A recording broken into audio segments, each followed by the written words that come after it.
कांग्रेस विधायक राजेंद्र भारती की सदस्यता खत्म, विधानसभा सचिवालय ने आदेश जारी कर दिया है। राजपत्र में दतिया विधानसभा रिक्त घोषित कर दी गई है। 2 अप्रैल से राजेंद्र भारती की सदस्यता खत्म हो गई। राजेंद्र भारती को 3 साल की सजा हुई है। लिली थॉमस केस के ये नियम लागू किए गए हैं। दतिया सीट पर उपचुनाव अब होगा। दिल्ली के Rouse Avenue MP MLA court से 3 साल की सजा मिलने के बाद दतिया विधायक की विधानसभा सदस्यता रद्द कर दी गई है। कांग्रेस विधायक की सदस्यता को लेकर देर रात विधानसभा सचिवालय की ओर से आदेश जारी हुए। विधानसभा के प्रमुख सचिव अरविंद शर्मा देर रात विधानसभा पहुंचे थे और जरूरी प्रक्रिया को पूरी कर ये आदेश जारी किए गए। अब इस कार्रवाई से प्रदेश की राजनीति में हलचल तेज हो गई है।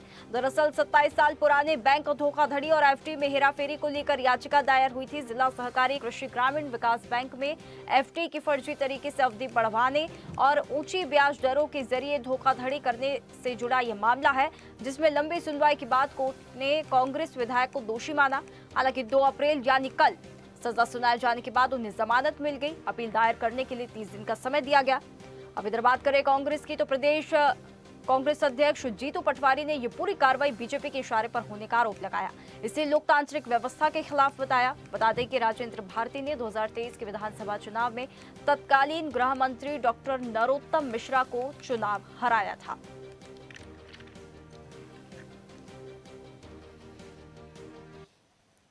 तो देखिए, पूरा मामला आपको यहाँ पर थोड़ा समझा रहे हैं। कोर्ट के आदेश पर आईपीसी की विभिन्न धाराओं में केस दर्ज किया गया। एमपी एमएलए कोर्ट गठन के बाद मामला ग्वालियर पहुंचा। इसी के साथ अक्टूबर 2025 में मामला Delhi MP MLA court transfer हुआ। 27 साल पुराने एफडी हेराफेरी मामले में राजेंद्र भारती को ये सजा सुनाई गई है। कोर्ट ने 3 साल की सजा सुनाई है। 1 लाख रुपए का जुर्माना यहाँ पर लगाया गया है। कोर्ट ने 2 धाराओं में 3-3 साल और 1 धारा में 2 साल की सजा सुनाई है। आपराधिक साजिश, धोखाधड़ी और जालसाजी केस में दोषी पाया गया है। उम्मीदवारों के, कांग्रेस के उम्मीदवारों के फॉर्म रिजेक्ट कराओ, उसमें असफल हो गए तो लोभ लालच दे के उनके फॉर्म वापस करवा दो। अगर उसमें असफल हो गए तो न्यायालय तो जनता की सेवा के लिए है, उसका उपयोग करो। मल्होत्रा के वोट के अधिकार पर रोक लग गई, उसके वित्तीय अधिकारों पर, वेतन भत्ते पर रोक लग गई, और यहाँ तक तो ठीक है। दूसरे नंबर पे जो आया है, जो 7000 वोट से हारा है, वो विधायक डिक्लेयर कर दिया गया।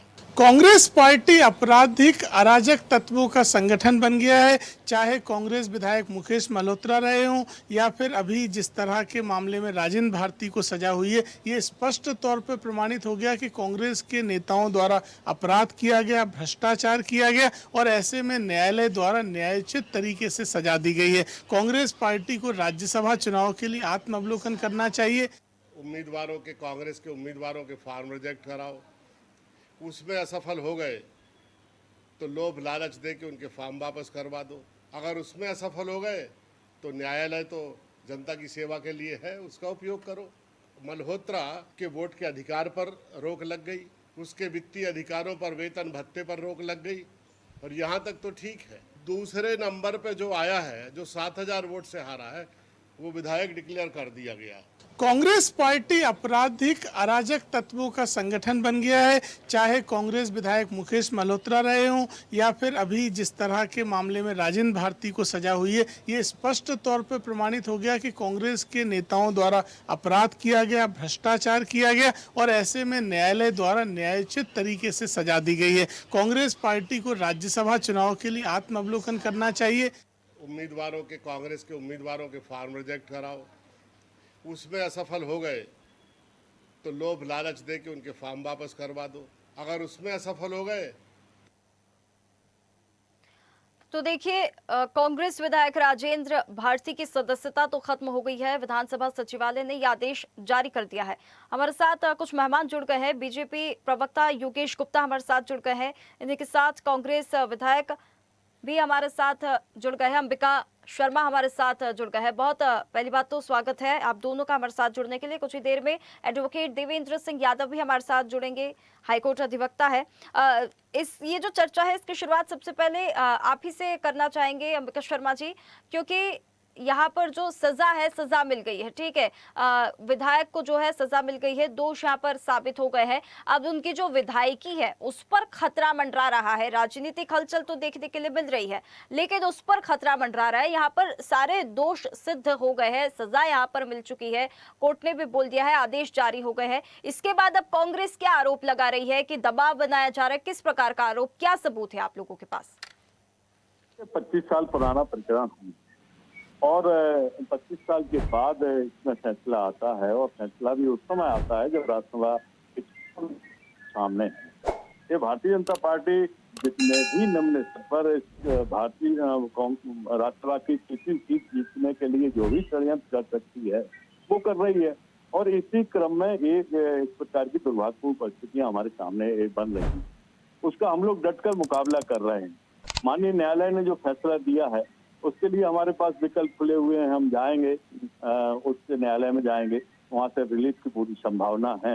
लेकिन आप देखिए, प्रहलाद लोधी का भी प्रकरण बिल्कुल ऐसा ही था। पवई के विधायक थे, उनको अयोग्य घोषित कर दिया गया था और वो एक कार्यकाल पूरा कर चुके हैं, दूसरा कार्यकाल उनका चल रहा है, लेकिन आज तक कोई न्यायालय से फैसला नहीं आया है। ना उनके वित्तीय अधिकारों पर कोई रोक लगी थी, ना उनको सदन की कार्रवाई में भाग लेने से रोका गया था। एक ही प्रकार के नेचर के प्रकरणों में अलग अलग प्रकार के फैसले आना एक दुर्भाग्यपूर्ण है।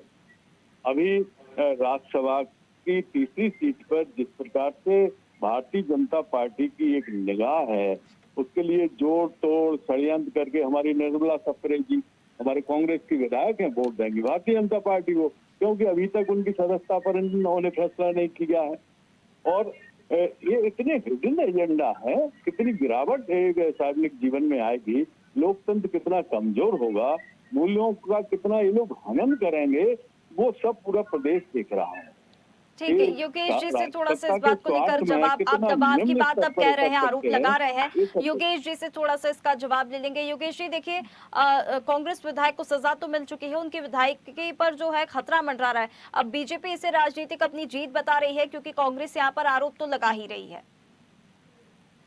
देखिए साक्षी जी, सीधा सीधा फ्रॉड और धोखाधड़ी का केस है। आईपीसी की धारा 420, 467, 468, 471, 120 बी के तहत दिल्ली की राउ कोर्ट ने इनको 3 साल की सजा सुनाई है और स्पष्ट तौर पर संविधान में यह प्रावधान है कि यदि किसी व्यक्ति की सजा 2 साल से ज्यादा घोषित हो जाती है तो घोषित होने के बाद फौरी तौर पर विधायकी समाप्त हो जाती है। ऐसा संविधान में निहित है और सिविल और फ्रॉड के केस 20-20, 25-25 साल चलते हैं। इसको राज्यसभा इलेक्शन से जोड़ना कांग्रेस के पाखंड को उजागर करता है। एक फ्रॉड और जालसाजी व्यक्ति को ये राज्यसभा चुनाव की आड़ में उसको संरक्षण देने की जो असफल प्रयास है, कांग्रेस पार्टी में इस प्रकार के तत्वों का भरमार है। इसी प्रकार का एक मामला मुकेश मल्होत्रा जी का आया था, श्योपुर से जो विधायक थे, उन्होंने भी अपने हलफनामे में जानकारियां छुपाई थी और उनकी भी विधायकी संशय में है, उनके सारे अधिकार छीन लिए गए हैं। और जो उदाहरण ये दे रहे हैं पवई विधायक का, तो उसमें कोर्ट अपना काम कर रहा है और भारतीय जनता नहीं, पार्टी लेकिन उनका जो आरोप है कि राजनीति के यहाँ पे दबाव योगेश जी बनाया जा रहा है और इतना पुराना जो केस है उसे लेकर आज ये फैसला सामने आ रहा है। साक्षी जी एक बात बताइए, क्या किसी राजनीतिक दबाव से कोई न्यायपालिका इफेक्ट होती है क्या? क्या न्यायालय अब ये जिस कोर्ट से ये निर्णय आया है, दिल्ली की राउ कोर्ट से, एमपी एमएलए कोर्ट से, इसमें गए तो ये स्वयं थे राजेंद्र भातरी। इन्होंने अक्टूबर 2025 में एससी के माध्यम से इस केस को दिल्ली शिफ्ट कराने की डिमांड करी थी। राजेंद्र भारती जी की इच्छा थी कि दिल्ली कोर्ट में इसका निराकरण हो जी। अब जब वहां से ये वर्डिक्ट आया तो आरोप भारतीय जनता अंबिका शर्मा जी, फिर ये ऐसा हमेशा क्यों होता है जब भी कोई कार्रवाई फिर होती है, मतलब बाद में ही जैसे ही कोई कार्रवाई होती है, कोई फैसला आता है, उसके बाद कांग्रेस से आरोप मरने लगती है कि ये फैसला राजनीतिक दबाव में है, ये फैसले निष्पक्ष नहीं है। ऐसा क्यों? यदि आपके विधायक के यहाँ पर कोई आरोप सिद्ध हुआ है तो उसे मानिए ना। संवैधानिक संस्थाओं पर आक्षेप लगाना कांग्रेस का आदत है, लेकिन न्यायिक प्रक्रिया जब परंपराओं से हटकर थोड़ा हम लोगों को लगता है कि इसमें हमको न्याय कौन नहीं सी मिला है, तो परंपरा उसके की लिए बात उच्च कर रहे हैं न्यायालय आप? हमारा खुला हुआ है और हम वहाँ उच्च न्यायालय में कौन सी जाएंगे, वहाँ परंपरा से की रिलीफ बात हमको कर रहे मिलेगा। हैं? इलाहाबाद हाई कोर्ट 100% में उनकी सदस्यता इलाहाबाद बरकरार हाई होगी, कोर्ट ने लेकिन इंदिरा रात जी को का 11 चुनाव बजे रद्द कर जाके दिया था। विधानसभा सचिवालय को खुलवाना, ये सब उन्होंने आपका महिला बीच में इमरजेंसी लगा दी जो थी। है उससे साफ जाहिर है कि आप किसी भी प्रकार से इन किन प्रकार विधायकों को की संख्या कम करना चाहते हो, षड्यंत्र पूर्वक कांग्रेस के विधायकों की कैसे भी राज्यसभा की सीट आप लेना चाहते हो। ठीक है। और ये सब ठीक है, हिटिंग देखिए जवाब अब दे जो दीजिए। भी देखिए अब यहाँ पर आदेश तो जारी कर दिया गया है, राजनीति की हलचल तो बनती ही रहेगी, चलती ही रहेगी। बहुत धन्यवाद आप दोनों का हमारे साथ जुड़ने के लिए। हमारे साथ advocate Devendra Thank you. Singh Yadav हमारे साथ जुड़ गए हैं, हाईकोर्ट अधिवक्ता है। देवेंद्र जी बहुत स्वागत है। सबसे पहले देखिए धन्यवाद। विधायक को हो तो गई है यहाँ पर सजा, आदेश तो यहाँ पर जारी हो गया है, लेकिन कहीं ना कहीं उनकी विधायकी पर जो खतरा यहाँ पर मंडरा रहा है वो कैसे देखते हैं आप? क्योंकि अगर हाईकोर्ट से स्टे मिला तो उनकी विधायकी बरकरार रहेगी। देखिए, जनप्रतिनिधित्व अधिनियम जो 1951 की धारा 8 है, उसके तहत स्पष्ट प्रावधान है कि 2 वर्ष या उससे अधिक की सजा यदि किसी लोकसभा, राज्यसभा, विधानसभा के किसी सदस्य को न्यायालय द्वारा दी जाती है तो ऐसी स्थिति में तत्काल उसकी सदस्यता खत्म हो जाती है। साथ ही उसको अगले 6 साल तक के लिए चुनाव लड़ने के लिए भी अयोग्य घोषित कर दिया जाता है।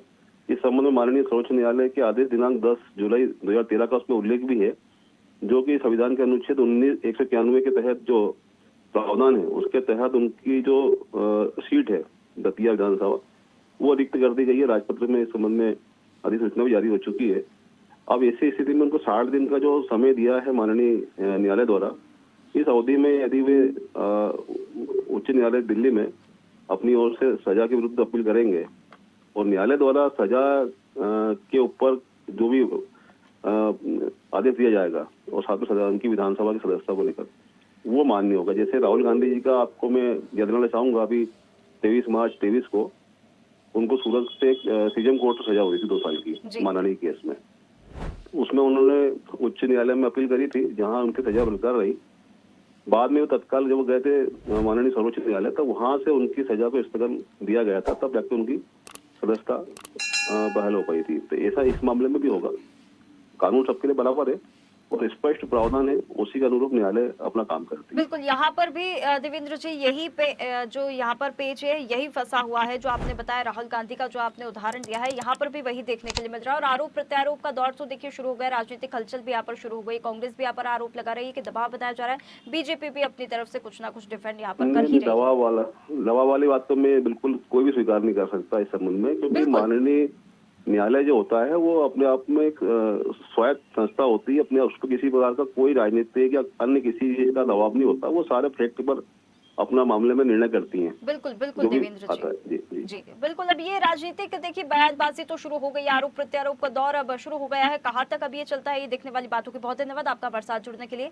हमारे साथ digital news head Anirudh Sonu ने जुड़ चुके हैं। अनिरुद्ध देखिए, राजेंद्र भारती के अगर हम मामले की बात करें तो 3 साल की सजा हो गई है, जुर्माना लगा दिया गया है, सारे दोष यहाँ पर सिद्ध हो गए हैं, लेकिन उनकी विधायकी पर जो है वो खतरा यहाँ पर मंडराता हुआ नजर आ रहा है। अब पेच यहाँ पर फंस रहा है कि हाईकोर्ट से स्टे अगर उनको मिल जाता है तो उनकी विधायकी जो है वो बरकरार रहेगी। आरोप प्रत्यारोप का दौर शुरू हो गया है, क्या राजनीतिक हलचल देखने के लिए मिल रही है?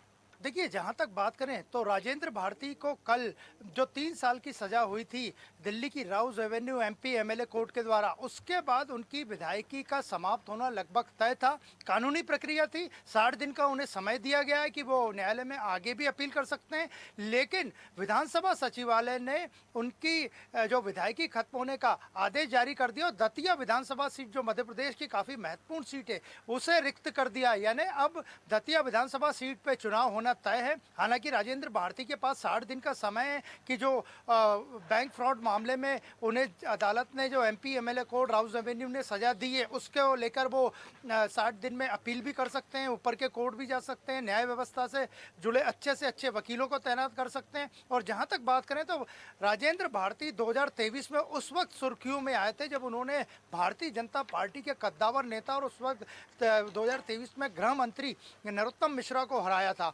तो अब विधानसभा सचिवालय ने आदेश जारी कर दिया है, दतिया विधानसभा सीट रिक्त हो गई है। जीतू पटवारी अब से कुछ देर बाद भोपाल के प्रदेश कांग्रेस मुख्यालय में एक प्रेस कॉन्फ्रेंस में इसी का खुलासा करेंगे कि वो रात को क्यों विधानसभा गए थे और ऐसी तमाम तरह की बातें हैं जो अब सामने आएंगी। आरोप प्रत्यारोप का बिल्कुल बिल्कुल अनिरुद्ध, देखिए आरोप प्रत्यारोप को दौर तो जारी हो गया। प्रेस कॉन्फ्रेंस में नियम के हिसाब से था। बिल्कुल, प्रेस कॉन्फ्रेंस में जीतू पटवारी क्या कुछ यहाँ पर बातें कहते तो देखने वाली बात होगी, लेकिन कहीं ना कहीं जो कांग्रेस आरोप लगा रही है कि राजनीतिक दबाव यहाँ पर बनाया जा रहा है, लेकिन ये बात किस प्रकार से कांग्रेस सिद्ध कर पाएगी ये तो देखने वाली बात होगी, क्योंकि न्यायपालिका का यहाँ पर आदेश आ गया है, सारे दोष यहाँ पर सिद्ध हो गए हैं। तो किसी भी प्रकार का राजनीतिक दबाव बनाने की जो बात कांग्रेस कह रही है, बिल्कुल भी अपने किस प्रकार से वो बात कह रही है, किस बेसिस पर कह रही है ये तो पता नहीं, लेकिन मामला कहाँ तक आगे जाता है, क्या राजनीतिक और हलचल देखने के लिए मिलती है, तो वक्त बताएगा। बहुत धन्यवाद आपका हमारे साथ जुड़ने के लिए अनुरोध। ताजा खबरों के लिए लाइक, फॉलो और यूट्यूब पर सब्सक्राइब कर बेल आइकन दबाएं, साथ ही हर अपडेट के लिए विजिट करें स्वदेशलाइव.com।